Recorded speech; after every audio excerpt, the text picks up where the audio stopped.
야곱이 눈을 들어보니 에서가 400명의 장정을 거느리고 오고 있는지라.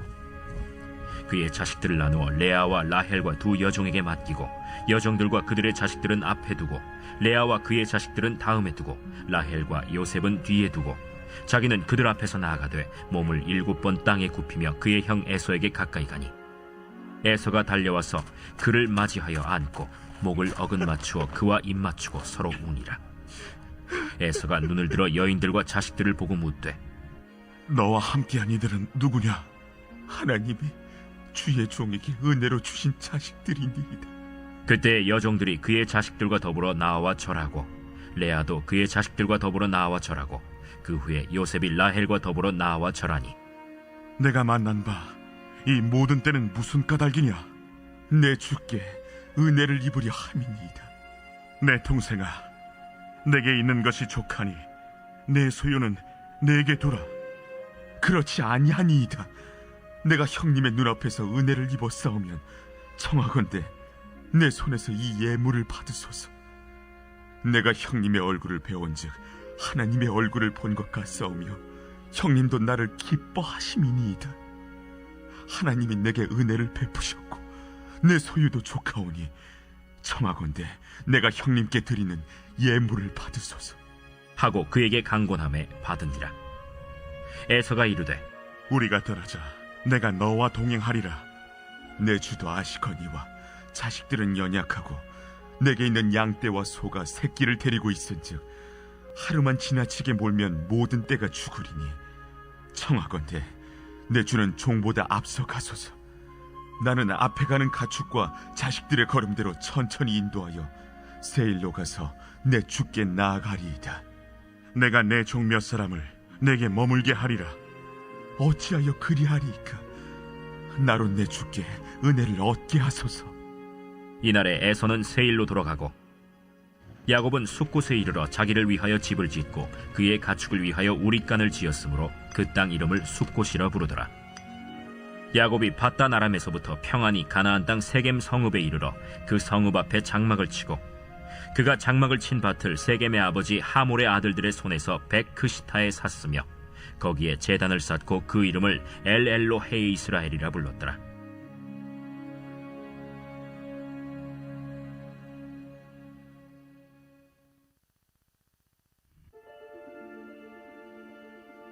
천국은 마치 품꾼을 얻어 포도원에 들여보내려고 이른 아침에 나간 집주인과 같으니 그가 하루 한 데나리온씩 품꾼들과 약속하여 포도원에 들여보내고 또 제3시에 나가보니 장터에 놀고 서 있는 사람들이 또 있는지라. 그들에게 이르되 너희도 포도원에 들어가라. 내가 너희에게 상당하게 주리라 하니 그들이 가고 제6시와 제9시에 또 같이 하고 제11시에도 나가보니 서 있는 사람들이 또 있는지라. 이르되 너희는 어찌하여 종일토록 놀고 여기 서 있느냐? 이르되 우리를 품꾼으로 쓰는 이가 없음이니이다. 이르되 너희도 포도원에 들어가라 하니라. 저물매 포도원 주인이 청지기에게 이르되 품꾼들을 불러 나중 온 자로부터 시작하여 먼저 온 자까지 삭을 주라 하니 제11시에 온 자들이 와서 한 데나리온씩을 받거늘 먼저 온 자들이 와서 더 받을 줄 알았더니 그들도 한 데나리온씩 받은지라. 받은 후 집주인을 원망하여 이르되 나중 온 이 사람들은 1시간밖에 일하지 아니하였거늘 그들을 종일 수고하며 더위를 견딘 우리와 같게 하였나이다. 주인이 그 중에 한 사람에게 대답하여 이르되 친구여, 내가 네게 잘못한 것이 없노라. 네가 나와 한 데나리온의 약속을 하지 아니하였느냐? 네 것이나 가지고 가라. 나중 온 이 사람에게 너와 같이 주는 것이 내 뜻이니라. 내 것을 가지고 내 뜻대로 할 것이 아니냐? 내가 선함으로 네가 악하게 보느냐? 이와 같이 나중된 자로서 먼저 되고 먼저 된 자로서 나중되리라.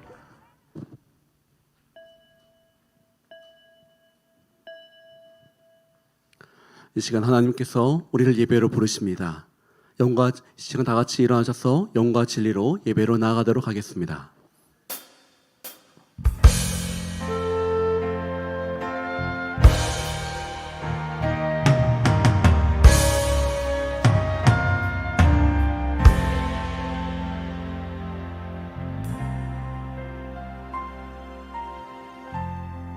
지극히 높은 주님의 낮이 성소로 들어갑니다. 세상의 신을 벗고서 주 보좌 앞에 엎드리리.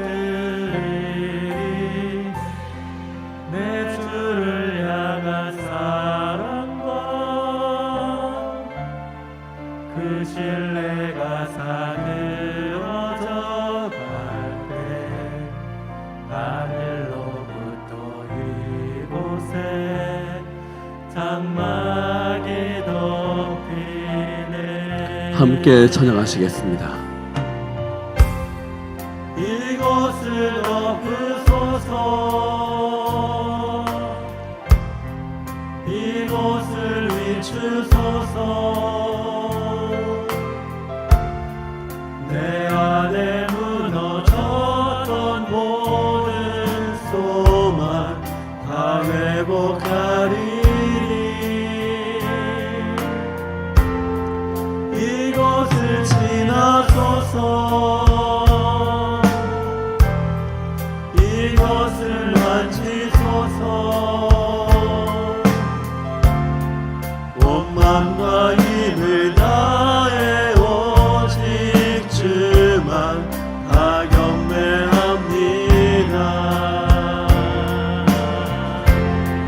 이곳을 덮으소서. 이곳을 비추소서. 내 안에 무너졌던 모든 소망 다 회복하리니. 이곳을 지나소서. 이곳을 만지소서. 온 맘과 힘을 다해 오직 주만 다 경배합니다.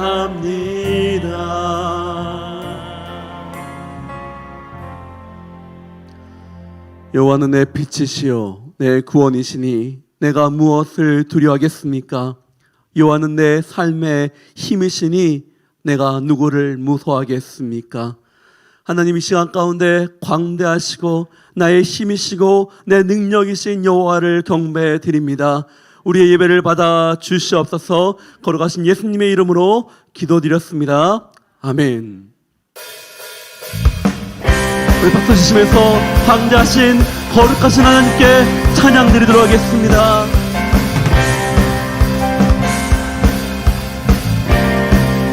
광대하신 주님, 광대하신 주님, 전능하신 주님, 찬란하게 빛난 영광으로 옷 입으신 주님, 광대하신 주님, 전능하신 주님, 찬란하게 빛난 영광으로 옷 입으신 주의 이름 높이며, 주의 이름 높이며, 주 이름 찬양.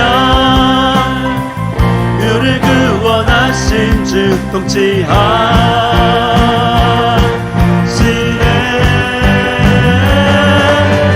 광대하신 주님, 전능하신 주님, 찬란하게 빛난 영광으로 옷 입. 광대하신 주님, 광대하신 주님, 전능하신 주님, 찬란하게 빛난 영광으로 옷 입. 주의 이름 높이며, 주의 이름 높이며, 주의 찬양.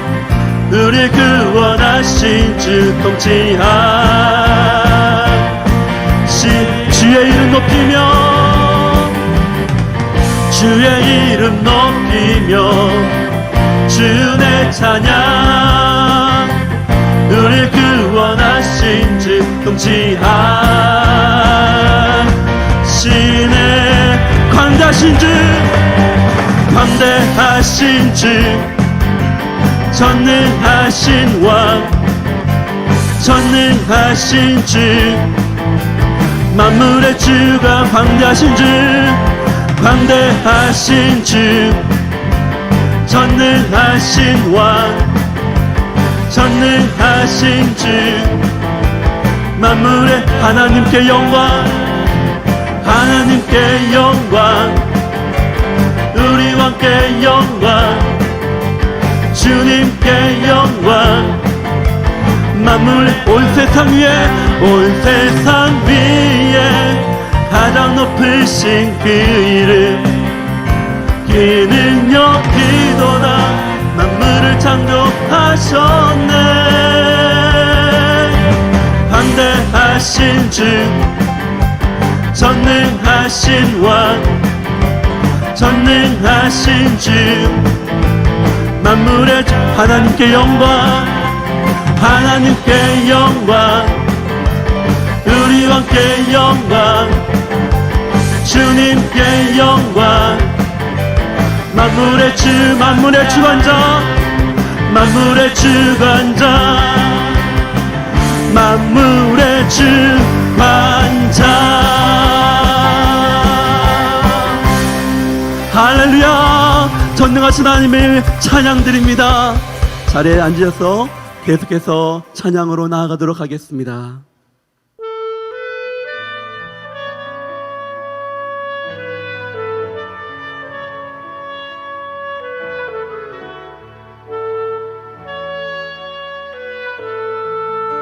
나의 기도하는 것보다 나의 기도하는 것보다 더 응답하실 하나님 나의 생각하는 것보다 더 이루시는 하나님 우리가 은혜 역사하신 능력대로 우리들의 간구함을 넘치도록 능히 하실 주님께 모든 영광과 존귀 찬양과 경배를 돌릴지어다 모든 영광과 존귀 찬양과 경배를 돌릴지어다 우리 다시 찬양하도록 하겠습니다. 나의 기도한 것보다 나의 기도하는 것보다 더 응답하실 하나님 나의 생각하는 것보다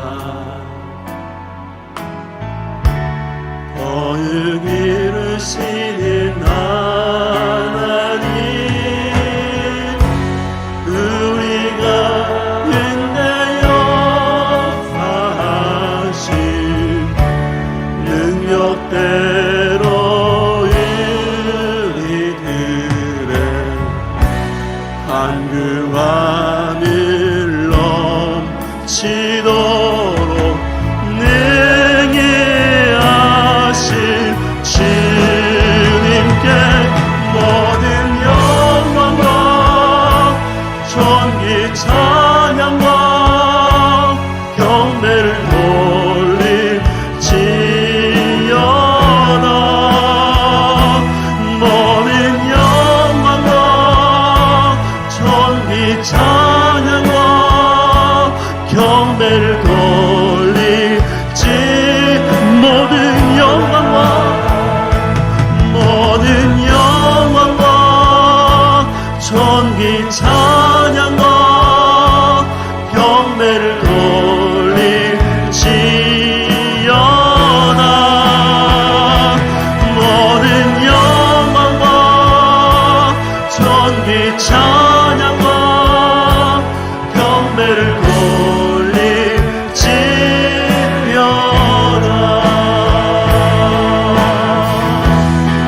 영혼이 확정되고 확정되어 싸우니 믿음에는 들어 주를 바라봅니다. 내 영혼이 확정되고 확정되어 싸우니 믿음에는 들어 주를 내 영혼이 확정되고 확정되어 싸우니 믿음에는 들어 주를 바라봅니다.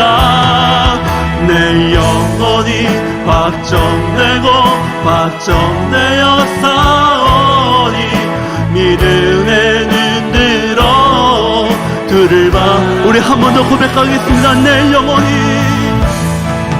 내 영혼이 확정되고 확정되어 싸우니 믿음에는 들어 주를 바라봅니다.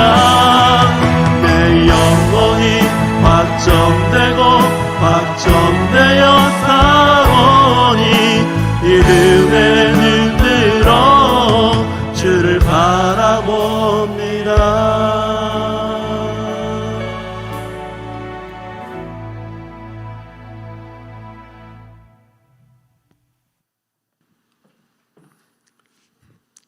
사랑과 은혜가 충만하신 하나님 보좌 앞에 경배와 찬양드리며 주님의 자비로운 사랑으로 우리 죄를 구원하신 하나님 아버지 은혜에 감사 찬송드립니다. 이 시간 온 마음과 정성을 다해 드리는 예배, 우리에게 정직한 영을 창조하시어 구원의 기쁨을 회복시켜 주시옵고 주님의 자녀들에게는 자유로운 영으로 붙들어 주시어 소망의 말씀을 굳게 붙잡고 이 땅에서 천국 소망을 이루어가는 성도와 가정이 되도록 인도하여 주시옵소서. 역사를 주관하시는 하나님, 세상은 코로나 팬데믹으로 인해 이 나라는 정치, 경제, 사회 모든 분야에서 탐욕으로 갈 길을 잃었고 혼란과 다툼으로 분열되어 주님의 사랑이 이 땅에서 식어가고 있습니다. 긍휼이 많으신 하나님, 이 나라 이 민족을 불쌍히 여기시어 타락한 이 땅이 하나님 말씀으로 다시 창조 질서가 회복되어 정의로우며 공의로운 세상이 되어 가도록 인도하여 주시옵소서. 또한 교회들은 참 회개가 일어나 돌이키면서 십자가 사랑으로 세상이 빛이 되신 예수님의 삶을 따라서 코로나로 인해 고통받는 환자들과 물질로 힘들어하는 자영업자들, 세상에서 소외된 가난한 자들을 섬기며 오직 하나님께만 영광 드리는 교회들이 되게 하옵소서. 하나님 뜻으로 행정중심 복합도시 세종에 온일이 세종교육관을 세워주신 하나님께 감사드립니다. 세종교육관이 은혜 가운데 소망의 말씀으로 진리가 살아 역사하는 교육관, 성령의 권능으로 예수님과 동행하는 공동체가 되어 우리는 세상의 소금이요 빛이라 말씀하신 주님의 뜻에 따라서 어두운 곳을 찾아다니며 경건한 삶으로 세상에서 선한 영향력을 주는 교육관이 되게 하옵소서. 또한 그 사랑이 생명수의 강을 이루고 흘러차고 넘쳐 선교의 사명을 감당하면서 아름답게 세워져가는 세종 공동체 되게 하옵소서. 세종교육관을 위해 마음을 다하고 영혼을 다하여 섬기는 목사님과 성도들의 심령에 항상 기뻐하며 쉬지 말고 기도하며 모든 일에 감사하여 그리스도 주 안에서 은혜가 충만하게 하시어 기쁨이 넘치는 사역이 되도록 하여 주시옵소서. 또한 이 시간 예배를 위해 성령의 감동과 은혜로 섬기는 지체들을 위로하시고 축복하여 주시옵소서. 사랑의 하나님, 하나님 사랑받으신 이재훈 담임 목사님, 하나님 말씀으로 깨어있고 주님의 사랑으로 빛을 발하여 이 시대 하나님께서 꼭 쓰임받는 목사님으로 세워주시옵고, 오늘 영상으로 하나님 말씀을 선포하실 때 우리에게 희망을 주고 꿈을 주신 그리스도의 영광스러운 삶들이 한 주간 우리들의 삶 속에서 소망의 말씀을 굳게 붙잡고 담대한 믿음으로 승리하게 하옵소서. 지금도 살아서 역사하시며 우리를 사랑하신 길이요 진리요 생명이 되신 예수님의 이름으로 기도드립니다. 아멘.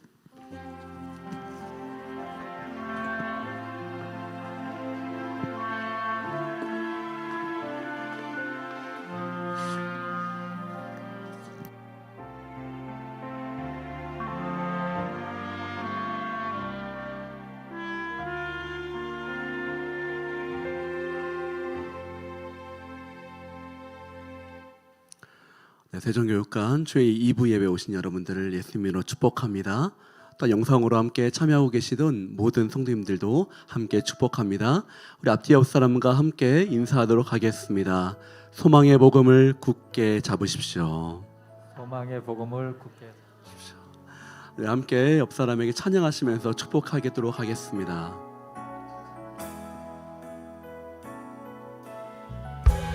은혜의 주님이 당신을 축복하고 사랑의 주님이 함께 하시네. 은혜의 주님이 당신을 축복하고 사랑의 주님이 함께 하시네. 은혜의 주님이 내 삶을 축복해 주십니다. 은혜의 주님이 내 삶을 축복하고 사랑의 주님이 함께 하시네. 은혜의 주님이 내 삶을 축복하고 사랑의 주님이 함께 하시네.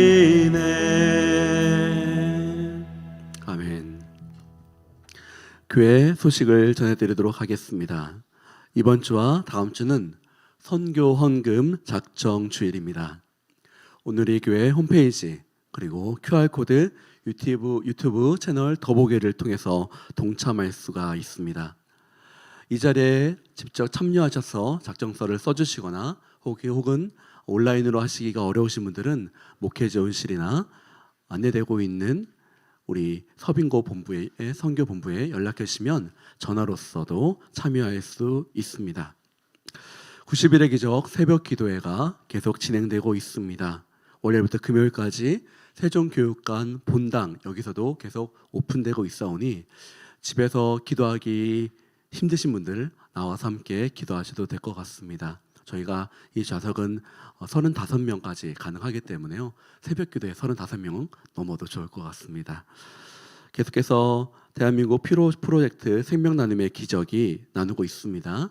목사님께서도 말씀하셨지만 저희가 헌혈을 함으로써 혹시 건강하신 분들은 헌혈로 참여해 주시기 부탁드리겠습니다. 이번에 2월 3일 대전 캠퍼스에서 이제 수요 오전 여성 예배가 시작됩니다. 주변에 계신 혹시나 주일날 참여하시기 어려우신 분들이나 예배하기 어려운 분들은 함께 참여하셔서 귀한 하나님의 말씀 듣고 교제하는 시간 갖기를 축복합니다.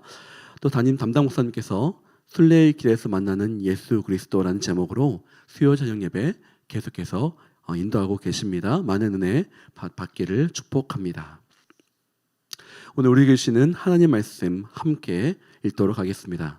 고린도후서 4장 1절부터 6절까지 말씀입니다. 고린도후서 4장 1절부터 6절까지 말씀 함께 있는 처소에서 교독하도록 하겠습니다. 그러므로 우리는 하나님의 자비하심을 힘입어 이 직분을 받은 사실을 생각해 낙심하지 않습니다. 오히려 우리는 숨겨진 수치스러운 일들을 버렸고 간교하게 행하지 않았고 하나님의 말씀을 혼탁하게 하지 않았습니다. 오히려 우리는 진리를 나타내므로 하나님 앞에서 모든 사람들의 양심에 우리 스스로를 추천합니다. 우리의 복음이 가려져 있다면 그것은 멸망하는 사람들에게 가려져 있는 것입니다. 그들로 말하자면 이 세상의 신이 믿지 않는 사람들의 마음을 혼미하게 해 하나님의 형상인 그리스도의 영광스러운 복음의 빛이 그들을 비추지 못하게 한 것입니다. 우리는 우리 자신을 전파하는 것이 아니라 그리스도 예수께서 주 되신 것과 예수 때문에 우리가 여러분의 종 된 것을 전파합니다. 어둠에서 빛이 빛이라고 명하신 하나님께서 우리의 마음에 예수 그리스도의 얼굴이 있는 하나님의 영광을 아는 빛을 비추셨기 때문입니다. 아멘. 이 시간 가운데 이재현 담임 목사님께서 예수의 주 되심과 우리의 종됨이란 제목으로 하나님 말씀 선포해 주시겠습니다. 최근 여러 가지 이유와 사건들로 한국 교회에 대한 부정적인 여론이 확산되고 있습니다.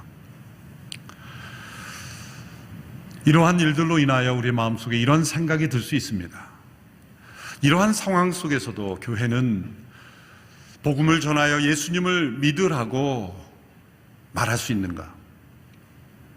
또 우리나라를 넘어서 해외에 복음을 전하는 선교해야 한다고 말할 수 있는가? 불미스러운 뉴스에 기독교인들이 연루되고 또 교회에 대한 신뢰도가 추락하는 것을 보면 교회는 세상의 소망이 되지 못하는 것 아닌가? 오늘 본문에 나오는 바울의 표현대로 하면 교회는 스스로를 추천할 수 있는가? 라는 질문이 들 수 있습니다. 저의 대답은 그렇다는 것입니다. 교회가 뻔뻔해서 그렇다고 대답하는 것이 아닙니다. 어떤 이유로 이런 상황 속에서도 교회는 스스로를 추천할 수 있다고 말할 수 있겠습니까? 그 대답은 이렇습니다. 교회는 선행을 행할 때만 세상에 소망이 되는 것이 아니기 때문입니다. 오해하지 마십시오. 선행이 필요 없다거나 중요하지 않다는 뜻이 아닙니다. 교회는 사회에서 가장 선한 행실을 하는 공동체가 되어야 하고 가장 희생적인 섬김의 공동체가 되어야 합니다. 또 역사 속에 가장 선행으로 살았던 분들 중에는 많은 그리스도인들이 있습니다. 그러나 교회가 선한 행실 때문에만 교회로 존재해온 것은 아닙니다.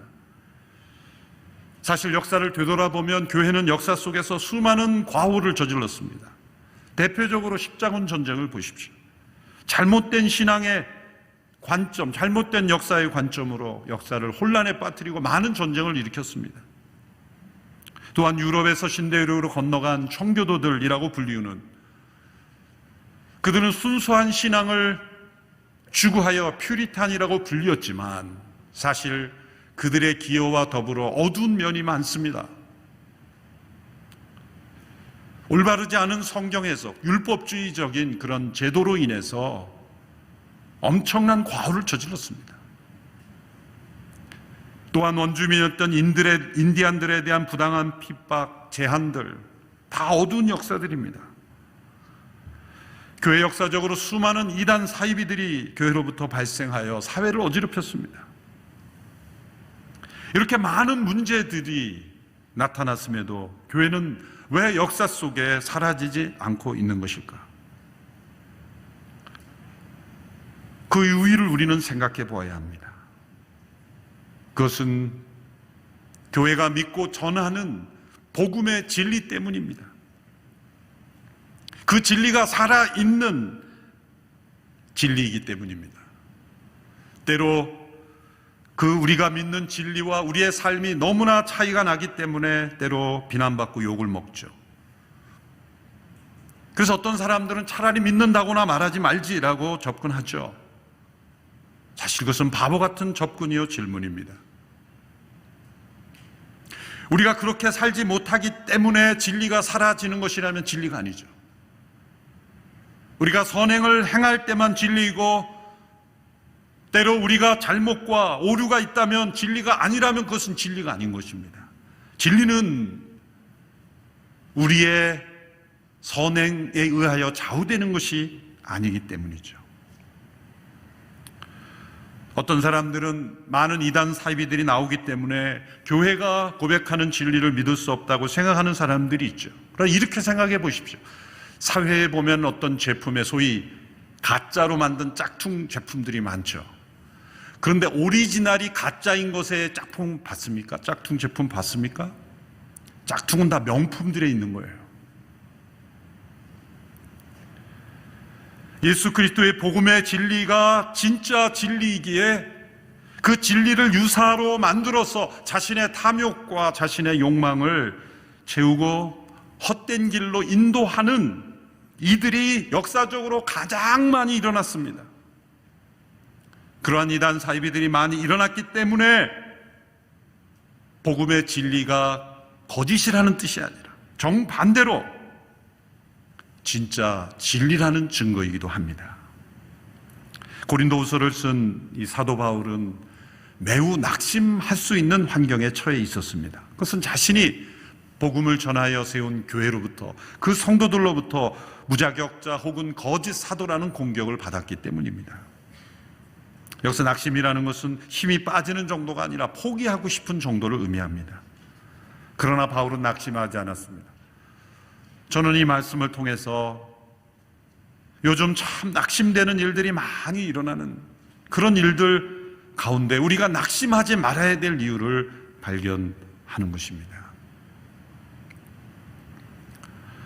교회와 또 우리 선교기관들이 이런 집단 감염에 연루되고 이런 뉴스들이 우리의 마음을 얼마나 낙심하게 합니까? 이 시대의 가장 중요한 이웃사랑은 방역수칙을 잘 지키고 그리고 교회가 가장 앞장서서 이 위기를 극복할 수 있도록 그래서 우리 교회가 열심히 헌혈운동을 하는 겁니다.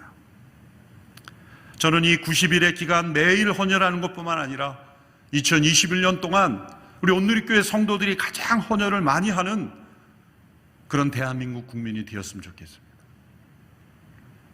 바울은 자신이 낙심하지 않은 두 가지 이유를 이렇게 말합니다. 첫째는 자신이 받은 직분 때문에 낙심하지 않았다는 것입니다. 4장 1절의 말씀입니다.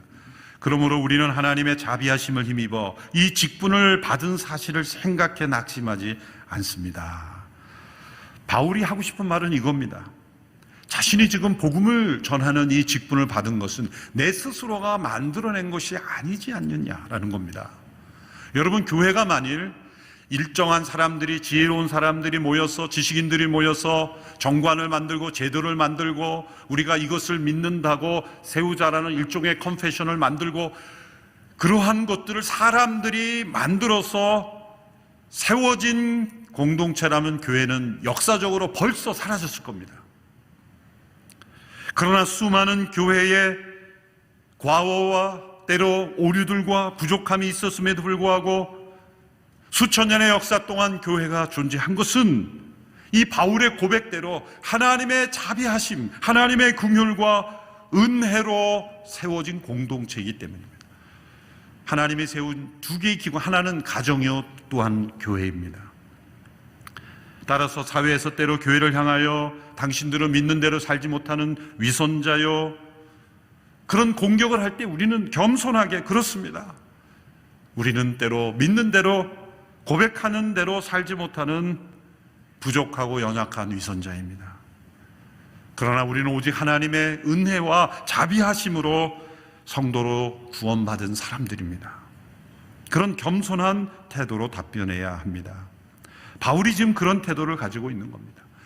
내가 복음을 전하고 받는 이 직분, 영어로는 미니스트라고 됐지만 헬라어는 디아코니아라는 것, 이 섬김의 직분은 내가 만들어낸 것이 아닙니다. 하나님의 자비하심으로 되어 있는 것입니다. 둘째는 바울이 자신이 하나님 앞에 얼마나 순수했는가를 되돌아보며 낙심하지 않습니다. 우리에게 이런 태도가 필요합니다. 4장 2절에 바울이 이렇게 고백하죠. 오히려 우리는 숨겨진 수치스러운 일들을 버렸고 간교하게 행하지 않았고 하나님의 말씀을 혼탁하게 하지 않았습니다. 오히려 우리는 진리를 나타내므로 하나님 앞에서 모든 사람들의 양심에 우리 스스로를 추천합니다. 이 말씀은 바울이 스스로 낙심하지 않았던 것은 자신을 되돌아봐도 수치스러운 일이나 간교하게 행한 일이나 또 스스로 하나님의 말씀을 혼탁하게 한 일이 없다는 이 순수함, 이것이 우리가 이러한 시대에 우리 스스로가 낙심하지 않을 수 있는 것입니다. 우리를 낙심하게 하는 것은 어려운 상황이나 때로 공격이나 반대자들이 아닙니다. 우리 자신이 순수하지 못한 수치스러운 일을 행하는 것입니다. 때로 교회가 하나님의 말씀을 혼탁하게 하기 때문입니다. 하나님의 말씀을 자신의 잘못됨을 변명하거나 합리화하는 일에 사용해서는 안 됩니다. 자신이 원하는 구절만 핀셋으로 꼽아서 이용해서는 안 됩니다. 얼마나 많이 우리가 하나님의 축복을 붙잡는 구절들을 뽑습니까? 대표적으로 신명기 18장에 보면 복에 관한 말씀, 복과 저주에 관한 말씀이 있습니다. 그래서 순종하면 하나님께서 복 주신다는 말씀이 읽기도 신납니다. 들어와도 복을 받고 나가도 복을 받고 꼬리가 되지 아니하고 머리가 되고, 그 말씀을 막 붙잡고 싶어 합니다. 내가 이런 복을 받고 싶습니다. 그런데 3분의 1은 그런 복에 대한 약속이고 3분의 2가 저주에 대한 약속이에요. 정반대가 나옵니다. 불순종하면 머리가 되지 아니하고 꼬리가 되고 들어와도 저주를 받고 나가도 저주를 받고, 그 말씀은 읽질 않습니다. 통과. 읽기 싫은 거예요.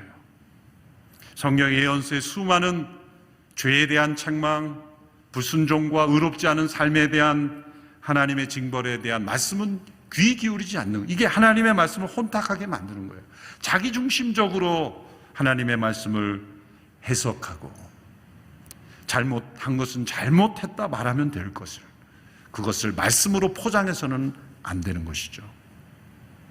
바울은 자신이 얼마나 수치스러운 일을 버렸고 간교하게 행하지 않았고 하나님의 말씀을 혼탁하게 해놨다는 것을 하나님 앞에서, 양심 앞에서 하늘을 우러러 부끄러움이 없었기에 낙심하지 않은 겁니다.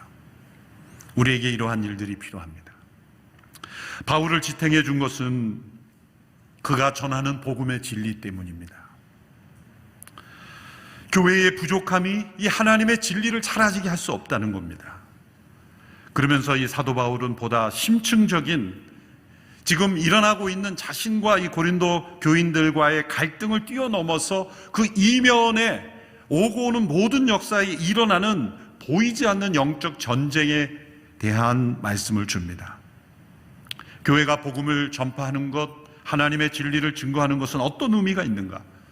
그것은 천지를 창조하신, 빛을 창조하신, 어둠의 빛을 비추시는 하나님의 창조의 역사가 일어난다는 겁니다. 새 창조의 역사라는 겁니다. 그러나 그 이면으로 그 하나님의 복음의 빛이 비추어지는 것을 가로막는 흐름들이 또 있다. 그것을 4절과 6절에서 대조하여 이렇게 설명하죠. 연이어 4절, 6절 우리 같이 한번 읽어보겠습니다. 시작. 그들로 말하자면 이 세상의 신이 믿지 않는 사람들의 마음을 혼미하게 해 하나님의 형상인 그리스도의 영광스러운 복음의 빛이 그들을 비추지 못하게 한 것입니다. 6절. 어둠에서 빛이 빛이라고 명하신 하나님께서 우리의 마음에 예수 그리스도의 얼굴에 있는 하나님의 영광을 아는 빛을 비추셨기 때문입니다. 이 4절과 6절이 대조되고 있습니다. 이것을 제가 도표로 요약을 해보면 4절은 이 내용을 설명합니다. 이 세상의 신이 믿지 않는 사람들의 마음을 혼미하게 해서 그 복음의 빛이 비치지 못하도록 가로막고 있다는 겁니다.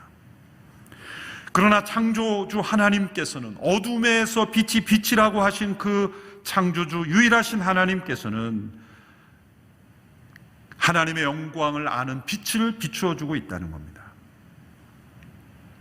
이 빛이 비추어지지 않으면 사실은 믿음을 가질 수 없어요. 이성으로 다 이해할 수 없는 영역이 있기 때문입니다.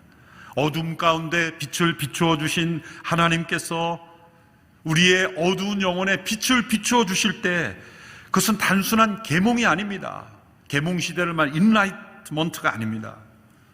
그것은 태초에 어둠 속에 빛을 창조하신 것과 같은 사건이 우리의 마음에 일어나는 재창조의 사건입니다. 그래서 예수님께서 당신을 나는 세상의 빛이라 말씀하셨고, 믿는 이의 삶을 빛의 자녀로 빛 가운데로 걸어가는 삶이라고 말씀하시는 겁니다. 예수님을 믿는 것은 마음에 빛이 비추어지는 사건이라는 것입니다. 비교 종교학이라는 학문에서는 세계 여러 종교를 이렇게 분류하죠. 기독교, 천주교, 이슬람교, 불교, 유교 이렇게 분류합니다. 그리고 종교의 창시자들을 이렇게 한 줄로 열거하죠. 예수 그리스도, 무하마드, 석가모니, 공자 이렇게 열거합니다. 사회에서는 그렇게 밖에 정리할 수 없을 겁니다. 그런데 C.S. 루이스나 영국의 유명한 문학가죠. C.S. 루이스나 톨킨이나 이런 사람들의 한 세대 전에 스승으로 알려진 이 체스터턴이라는 분이 있습니다. 그분의 책을 읽어보니까 그분은 이러한 분류법은 사실 속임수에 불과하다, 착시현상이다, 그렇게 비판하였습니다. 왜 그런가? 서로 관련이 없는, 공통점이 없는 인물들을 한 줄로 배열할 수 없다는 거죠. 사람들 그것을 종교라는 그러한 이름으로 배열하지만 사실은 종교라고 불리지만 철학에 불과한 것들이 있고, 창조주, 유일하신 창조주 하나님을 섬기는 종교와 한 문장에 나열될 수 없다는 겁니다. 제가 시카고에서 트리니티 신학교에서 공부할 때 이 월드 릴리전이라는 과목을 들을 때 가우타마 붓다 한 말이 그 책에 있는 걸 저는 분명히 보았어요. 나는 신이 아니다. 나는 신이 아니다 라고 말한 존재에 대하여 초월적인 어떤 기도를 드리는 것은 논리적이지 않습니다. 그러나 우리가 믿는 하나님은 천지를 창조하신 하나님이시며 우리를 창조하셨고 역사를 주관하시고 역사를 심판하신다는 성경에 나타난 하나님은 우리가 기도할 수 있는 하나님이시고 응답할 수 있는 하나님이신 그분을 어떻게 콤마로 같이 배열할 수 있겠습니까? 그건 당신이 믿는 목사니까 그런 말을 하겠지라고 말할 수가 있을 겁니다. 그래서 오히려 체스터턴은 이렇게 배열한다라고 말합니다. 하나님, 그 외의 신들, 악마들, 그리고 철학자들, 이런 배열이 더 논리적이다라는 겁니다. 사실 진화론적인 사고에 사로잡혀 있는 사람들은 종교조차도 진화한다고 말하죠. 그래서 샤머니즘, 개인의 어떤 그 종교적 심성이 점점 발전해서 다신교에서 유일신교로 점점 발전한다. 그래서 사실 진화론에 입각한 사람도 기독교도 고등종교라 말하죠. 하등종교, 고등 다 진화론적인 용어입니다. 그것은 무엇인가 거대한 체계를 이룬 것은 작은 것에서 거대해졌다라고 그렇게 설명하는 이론이죠. 씨앗이 나무가 되는 것처럼 그렇게 되는 것이다라고 설명하는데 사실은 정반대죠. 씨앗이 어디서 나옵니까? 나무에서 나오는 거죠. 닭이 먼저냐 달걀이 먼저냐 이거 갖고 사람들은 싸우지만 그건 명백한 거예요. 달걀에서 닭이 나오지만 그 달걀은 닭에서 나왔기에 창조로의 신앙을 볼 땐 닭이 먼저인 거예요. 사람들은 어떤 샤머니즘에서 점점점 발전해서 고등종교로 발전하는 이 진화론적인 생각으로 사실 정반대입니다. 그것은 유일하신 창조주 하나님을 믿는 그 신앙에서 점점 멀어져서 여러 우상들이 나오고 자기 자신을 숭배하고 그리고 떨어지는 겁니다. 진화론자들이 소위 과거의 미개인 혹은 원시적인 사람들이라고 했던 사람들, 그 사람들은 샤머니즘을 섬겼고 미개인에서 문명이 녹아갈수록 고등종교가 발생한다? 사실은 정반대입니다. 문화인류학적인 여러 발견을 보면 가장 우리가 미개인 원시인이라고 했던 사람들조차 유일신론자들이 많았어요. 시간이 흘러갈수록 그것이 점점점 쇠퇴함으로써 사실 많은 우상들이 나오고 바다를 섬기고 나무를 섬기고 큰 돌을 섬기고 심지어 벌레를 섬기고 어느 나라에 가면 동물을 섬기고 그런 신으로 점점점 타락하는 거예요. 정반대입니다. 그 이유를 지금 사도 바울이 설명하는 거예요. 이 세상의 신이 믿지 않는 사람들의 마음을 혼미하게 해서 복음의 빛이 비치지 못하게 하는 것이다. 4장 3절의 말씀이죠. 우리의 복음이 가려져 있다면 그것을 멸망하는 사람들에게 가려져 있는 것입니다. 그러나 말씀으로 천지를 창조하신 하나님께서, 어둠에서 빛이 빛이라고 명하신 하나님께서 사람들의 마음속에 하나님의 영광을 아는 빛을 비추어 주심으로 영혼들을 구원하십니다. 그 빛은 어떻게 비추어집니까? 예수 그리스도 그분의 복음이 전해질 때 빛이 비추어집니다. 우리가 어떤 태도로 이 세상 앞에 나아갈 때 이 빛이 비춰질까? 그것을 5절에서 바울이 이렇게 요약해서 설명합니다. 5절 말씀을 같이 읽어볼까요? 시작. 우리는 우리 자신을 전파하는 것이 아니라 그리스도 예수께서 주 되신 것과 예수 때문에 우리가 여러분의 종된 것을 전파합니다. 첫째로 우리 자신을 전파하는 것이 아니다. 복음의 진리를 전하는 것은 교회 조직을 확대하는 것이 아닙니다. 교회가 세상의 어떤 집단보다 강력해지려는 것도 아닙니다. 중세처럼 교회가 국가 권력 위에 존재하는 것도 아닙니다. 교회가 이기적인 집단처럼 비추어지는 것만큼 비참한 일이 없습니다. 교회는 세상에서 유일하게 자기 자신을 위해 존재하지 않는 공동체입니다. 우리 자신을 전파하지 않는 것이다. 두 번째, 예수께서 주 되심을 전파하는 것이다. 복음을 전파하는 일은 오직 예수님께서 천지를 창조하신 하나님의 독생자이신 그분이 바로 만물의 주 되심을 전하는 것입니다. 그것이 복음입니다. 우리는 우리 자신이 인생의 주인이 아니라는 것, 우리를 창조하신 분이 계시고 우리를 죄를 용서하시고 우리를 구원하신 분이 계시다는 것, 십자가에서 죽으시고 부활하신 그분이 우리의 주님이시라는 것, 이것이 바로 진리입니다. 예수님이 주 되심을 전파하는 것. 그런데 이것이 증거되기 위해서 세 번째 조건을 말하고 있어요. 그것은 우리가 예수님 때문에 누군가의 종됨을 전파하는 것입니다. 두 번째까지는 어쩌면 쉽습니다. 우리 자신을 전파하지 않는 것, 겸손하면 됩니다. 예수님의 주 되심을 전파하는 것, 있는 그대로 전하면 됩니다. 세 번째는 우리의 삶이 요구되는 것이기 때문에 어렵습니다. 우리가 예수님 때문에 누군가의 종이 되는 것. 복음이 증거되는 일은 언제나 누군가의 종이 될 때 증거돼요. 조선시대 이 나라에 온 선교사님들의 삶을 보십시오. 조선시대 이 땅은 정말 어두운 땅이었고 질병이, 가난이 사로잡고 있던 이 땅에 안락하고 풍요로운 삶을 내려놓고 이 조선의 땅까지 와서 복음을 전했던, 이 땅에 와서 몇 개월, 몇 년 되지 않아서 자녀를 잃고 아내를 잃고 가족을 잃었던 그 선교사님들은 그야말로 조선인의 종과 같은 마음으로 한 거예요. 그러지 않고 그들의 썩어가는 몸을 치료해주고 그들의 가난에 동참하는 일이 어떻게 일어날 수 있겠습니까? 단지 구제하고 도와주는 차원에서는 이런 일이 일어나지 않습니다. 사실 우리가 일본 선교를 위해서 많은 노력을 하지 않습니까? 일본 교회 목회자들하고도 대화를 하면서 왜 일본의 복음이 먼저 전해졌고 먼저 근대화가 됐는데 일본 교회는 왜 아직까지 이렇게 많은 우상이 많고 교회가 힘이 약하는가? 저는 이렇게 담대하게 대답합니다.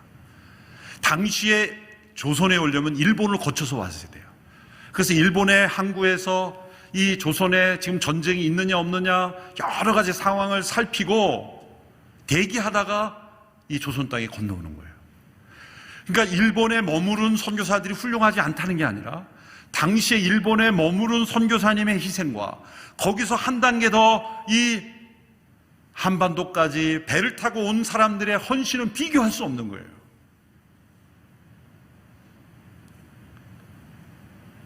그것은 조선인들의 종이 된 선교사님들의 헌신 때문에 가능했던 거예요. 지금도 온 세상에 흩어져 복음을 전하는 선교사들의 역사에 예수께서 주되심이 증거되는 곳은 반드시 그 선교사님들의, 그 민족, 그 대상의 종된 마음의 섬김이 있는 곳에 이런 복음의 전파가 일어나는 거예요. 그래서 견고했던, 완고했던, 가난했던, 질병에 사로잡혔던 조선인들이 왜 그 선교사님들의 감동을 받았습니까? 최홍종이라는 분은 전라도 지역에 나 환자, 어느 병자가 그 산길을 가다가 누구도 만지지 않는, 우리 민족도 만지지 않는 버려진 사람을 짊어지고 말에 태우고 가서 치료받게 한 선교사님을 보고, 같은 민족인데도 그 사람을 짓고 있던 지팡이가 떨어졌는데 그 지팡이고 옮을까봐 만지지 못하는 자신을 보면서 부끄러운 거예요. 그러한 사람을 짊어지고 말에 태우고 치료받도록 돕는 그 선교사의 헌신을 보면서 도대체 이들은 이러한 헌신이 어디서 나오는 것인가? 그것은 예수께서 주 되심을 알려주려고 종이 된 그들을 통해 드러난 거죠. 그래서 세워진 것이 애양원입니다. 원래 그게 전라도 지역에 있다가 저쪽 여수 애양원으로 내려갔지. 그래서 애양원이 세워지고, 최용종이라는 분이 자신의 전 재산을 팔아서 나병 환자를 치료하는 병원을 세운 것이 애양원이 된 것이죠.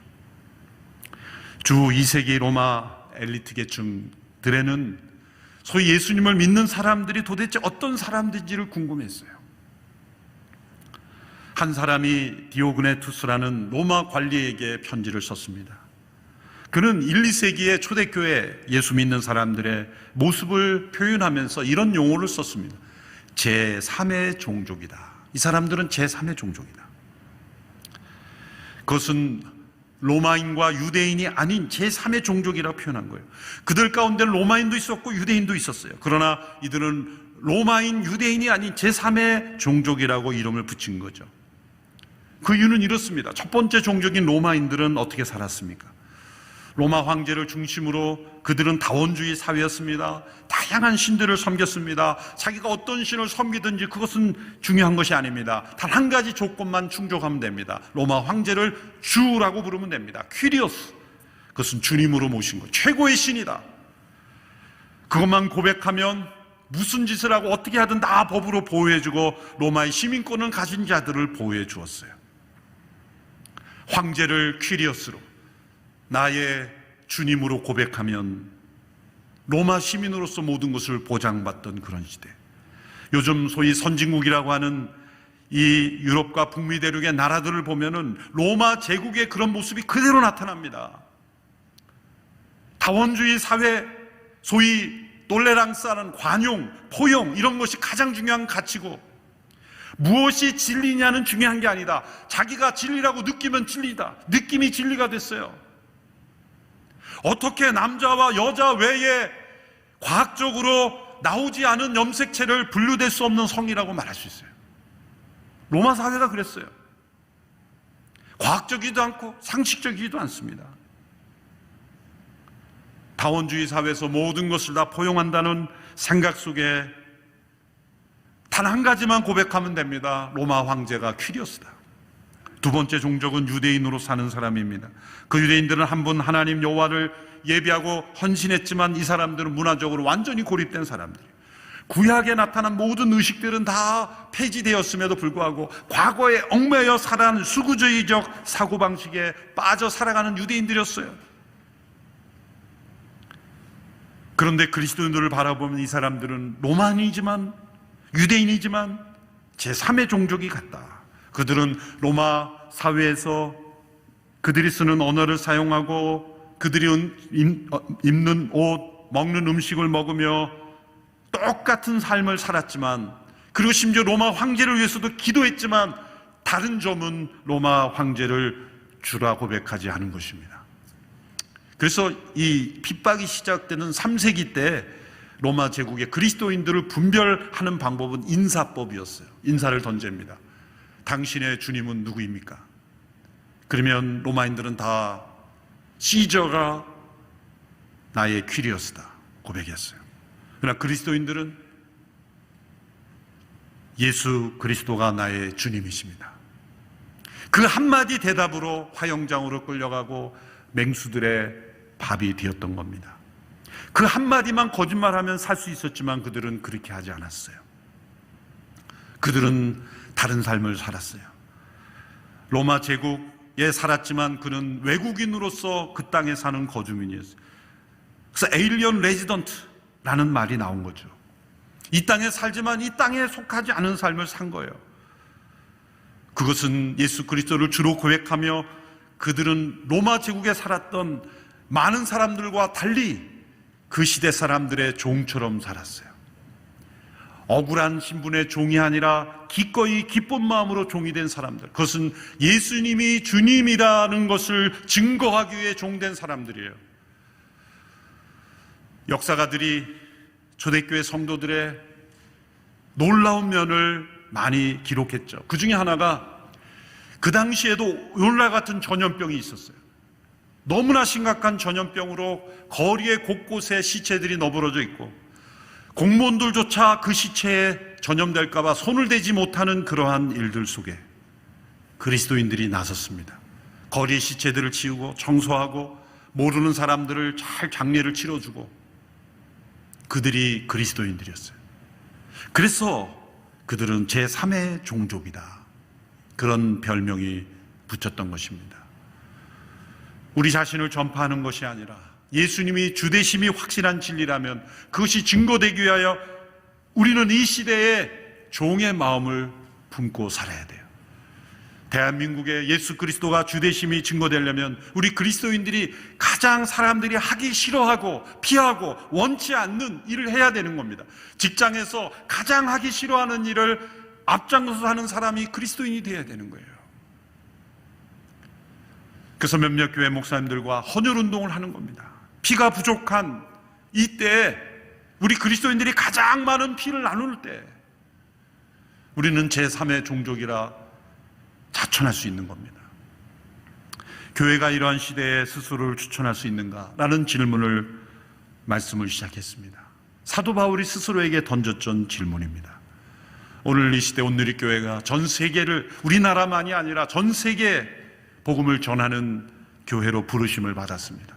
우리나라에 온 250만 명의 이주민들, 정치가들도 신경 쓰지 않는, 표가 나오지 않기 때문에 어쩌면 신경 쓰지 않는 그들을 우리는 품어야 되는 거예요. 탈북민들을 품어야 되는 거예요.